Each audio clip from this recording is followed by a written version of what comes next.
আজকের বিশেষ খবর শুরুতেই চোখ রাখবো পশ্চিমবঙ্গের রাজ্য রাজনীতির সবচেয়ে বড় ব্রেকিং নিউজের দিকে। গরিব মানুষের মাথার উপর পাকা ছাদ করে দেওয়া নিয়ে এবার রাজ্য জুড়ে এক ঐতিহাসিক পদক্ষেপ নিল রাজ্য সরকার। এতদিন আবাস যোজনা নিয়ে যে বেনিয়ম ও দুর্নীতির ভরভরি অভিযোগ উঠেছিল তার ওপর এবার কার্যত বুলডোজার চালালো নবান্ন। একদিকে যেমন যোগ্য উপভোক্তাদের অ্যাকাউন্টে সরাসরি পৌঁছে গেল কোটি কোটি টাকা, ঠিক অন্যদিকে তেমনই জালিয়াতি করে টাকা নেওয়ার ভুয়ো উপভোক্তাদের ঘাড় উঁচিয়ে টাকা আদায়ের মেঘা অ্যাকশন শুরু হয়ে গেল বাংলায়। হ্যাঁ, ঠিক শুনেছেন, বৃহস্পতিবার নবান্ন থেকে খোদ পঞ্চায়েত মন্ত্রী দিলীপ ঘোষ স্পষ্ট জানিয়ে দিয়েছেন এ রাজ্যে অবৈধভাবে সরকারি আবাস প্রকল্পে টাকা হাতিয়ে নেওয়া উপভোক্তাদের কাছ থেকে এবার পাকাপাকি করে অর্থ ফেরানোর প্রক্রিয়া শুরু হয়ে গেছে। দুর্নীতি টাকা হজম করা এবার আর এত সহজ হবে না।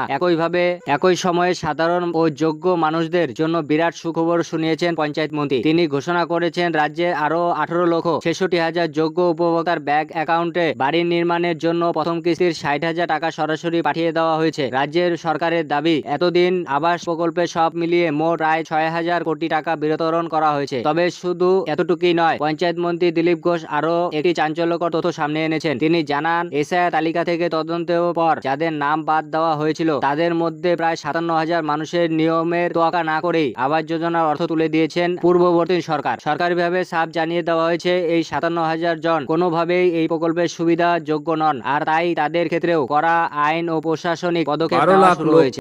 তার মধ্যে পুরো টাকা পেয়ে গেছেন 1,20,000 এবং তাদের বাড়ি সম্পূর্ণ হয়ে গেছে। এবং বাকি 18 লাখ যারা মানুষ আছেন এর বেনিফিশিয়ারি, তাদেরকে 25 সালের ডিসেম্বর মাসে ফার্স্ট ইনস্টলমেন্টের টাকা দেওয়া হয়েছে 60,000। আর তারপরে এই প্রায় 8 মাস ধরে তারা কোনো টাকা পাননি, তাদের বাড়ি অসম্পূর্ণ আছে। তাই আমাদের মাননীয় মুখ্যমন্ত্রীর নেতৃত্বে সরকার ডিসিশন নিয়েছে যে তাদের বাকি টাকা আমরা দিয়ে দেব। তার মধ্যে 10,20,000 লোক আজকে তাদের দ্বিতীয় কিস্তির টাকা পাবেন। বাকি 8 লাখ যে বাড়ি, সে বাড়ি এখনো রিভিউ হয়ে তার পুরো রিপোর্ট আমাদের কাছে আসেনি, সেটা এলেও তারাও বাকি দ্বিতীয় কিস্তির টাকা পেয়ে যাবেন। এর মধ্যে 30 লাখ লোকের যে লিস্ট যারা টাকা পেয়েছেন, তার মধ্যে 12,500 লোক এরকম আছেন যারা এই টাকা পাওয়ার অযোগ্য, বেআইনিভাবে তারা এই টাকা নিয়েছেন। সেজন্য তাদের বিরুদ্ধে আমরা ব্যবস্থা নিচ্ছি, আরও ইনকোয়ারি চলছে। 12,000 লোকের মধ্যে আমরা সেই টাকা ফেরত নেওয়ার জন্য ব্যবস্থা শুরু করেছি এবং 1,000 লোকের কাছ থেকে টাকা রিকভারি শুরু হয়ে গেছে। বাকিদেরকেও নোটিশ দেওয়া হয়েছে, তাদের কাছ থেকে আমরা এই যে অবৈধভাবে যারা টাকা নিয়েছেন সেই টাকা ফেরত চাইছি। এছাড়াও এসআইআর যে 91 লক্ষ ভোটার বাদ গেছেন, যারা অবৈধ ভোটার ছিলেন, তাদের মধ্যে 57,000 লোক এরকম আছেন যারা আবাস যোজনার বাড়ির সুবিধা পেয়েছেন। এই লিস্টে যাদের নাম আছে, সেই 57,000 নামও এই লিস্টের থেকে বাদ যাবে, তারাও এই বাড়ি পাওয়ার অযোগ্য।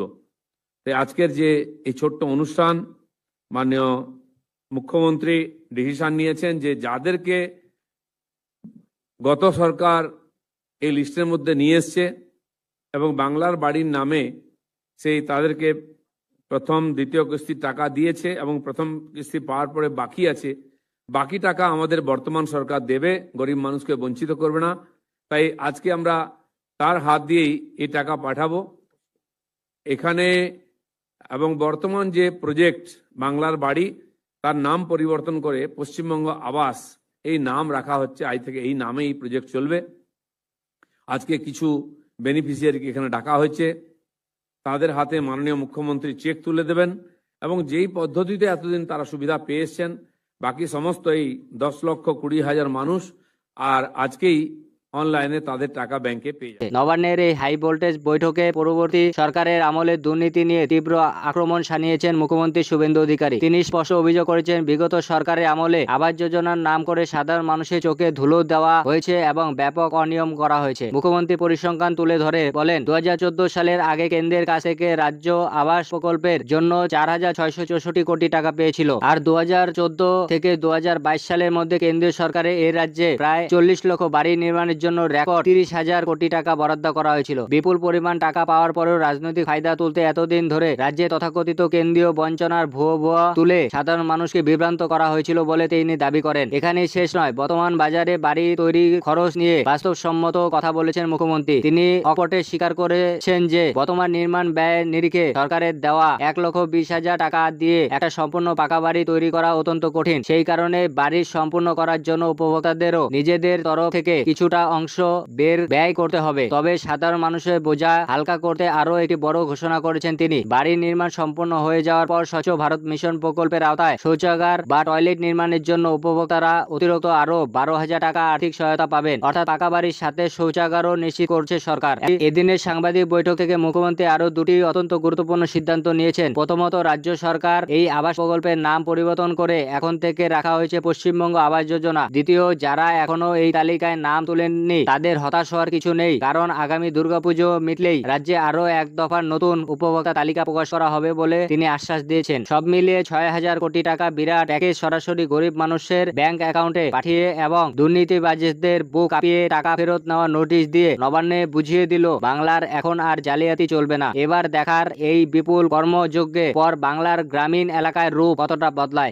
আপনাদেরকে আমি শুধু বলবো যে এই আজকে সিমেন্ট, স্টিল, বালি ইত্যাদির যে দাম, এক্ষেত্রে আপনাদের বাড়ি সম্পূর্ণ করতে গেলে আরো নিজেদেরকে কিছু অর্থ হয়তো লাগাতে হবে।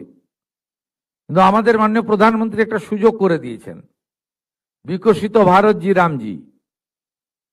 এখানে এই কাজ ইতিমধ্যে শুরু হয়েছে এবং আপনারা এই ক্ষেত্রে কিছু ম্যান্ডেট, কিছু ম্যান পাওয়ার বিকশিত ভারত জি রামজির মধ্যে থেকেও পেতে পারেন অ্যাডিশনালি। এবং এই বাড়িগুলো সম্পূর্ণ হলে একটি করে স্বচ্ছ ভারত মিশনের অন্তর্গত শৌচালয় 12,000 টাকা করে আপনারা প্রত্যেকে পাবেন সম্পূর্ণ হয়ে গেলে। এটা আপনাদের অতিরিক্ত পাওনা। তার সাথে আপনি যদি চান ইলেকট্রিকের বিল আপনার দিতে আপনার অর্থনৈতিক অসুবিধা হচ্ছে, আপনি প্রধানমন্ত্রী সূর্য ঘরেও যুক্ত হয়ে যেতে পারেন। অর্থাৎ আপনি সোলার প্যানেল পাবেন 100 ইউনিটে 30,000 টাকা সাবসিডি, 200 ইউনিটে 60,000 টাকা সাবসিডি, 300 ইউনিটে 78,000 টাকা সাবসিডি ফ্রম সেন্ট্রাল গভর্নমেন্ট। আর যদি SC/ST পরিবার হন, পশ্চিমবঙ্গ সরকার নিজস্ব অর্থ থেকে আরো 15,000 টাকা আপনাকে অতিরিক্ত সাহায্য করবে তফসিলি জাতি এবং উপজাতিদের, যাদেরকে আমরা ভগবানের চোখে দেখি। অতিরিক্ত 15,000 টাকা তাদেরকে আমরা দেব। অর্থাৎ প্রধানমন্ত্রী সূর্য ঘরও আপনি লাগাতে পারেন। এই সুযোগগুলো কাজে লাগিয়ে বাড়িগুলোকে সুন্দরভাবে নির্মাণ করুন।